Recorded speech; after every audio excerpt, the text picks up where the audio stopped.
Teens taking dangerous risks, and it's a concern year-round, but it's particularly during the summer when they're out of school with a lot of time on their hands. You won't believe what some kids are trying. Team 12's Kevin Kennedy joins us again with an inside look at some of the risky things some kids are doing. Kevin?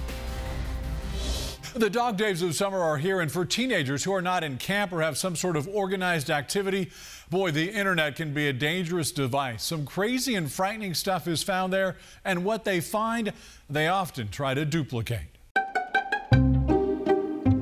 What to do for the next couple months? Teenagers trying to fill the school void on land and on water. But sometimes simple and safe becomes crazy and careless. Kids jumping off the side of a perfectly good mountain. At first, it looks kind of cool, like wow, they just jumped off a big cliff. From Saguaro Lake to Canyon, almost any cliff will do. One of the most popular spots is mud cliffs along the Salt River. They climb right there in the center where the cave is. They go up the rocks right there. MCSO officers seeing it all the time. Teenagers taking an unwarranted risk. They got encouraged down by their friends, and they've been drinking. They're having a fun time out here partying, so they want to try it. The refreshing leap only satisfying for some, not so much for others. He had blood coming from his face. They get stitches or a broken bone or something. He had a split nose. Dozens doing it every day, hundreds on the weekends, some not surviving. Lots of fatals. I've personally recovered a lot of people right here. But with so many kids posting and sharing their thrills, others excited to try it. The higher the better. How about 50 feet, maybe 60 or up? That's kind of crazy. From crazy to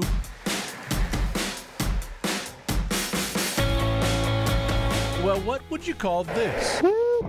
Young daredevils flying down a mountain on a wood plank and 4 rubber wheels, easily topping the posted speed. It's a thrill that's greater than anything that I've ever done.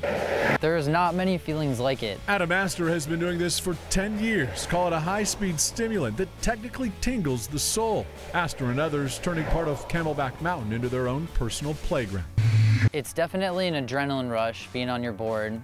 When you can outrace a car, that's both wild and hazardous. The asphalt unforgiving. One of the ways that I explain it to people is that it's inherently dangerous. Astor has had broken bones, busted shoulders, and experienced too many road rashes to count, but the mountain keeps calling. So he keeps riding, taking a risk most wouldn't, while enjoying a rush few do. I still get those little blasts of buzz just from, when you pick up something new.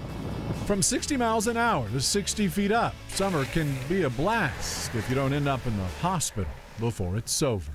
Child experts say getting kids involved in organized and supervised activities is best, and while some may involve risk, having an adult or responsible party on hand is important. As for skating down the side of a mountain at 70 miles an hour, well, I'd never do it, but most who do take a good amount of caution. Kevin Kennedy, 12 News.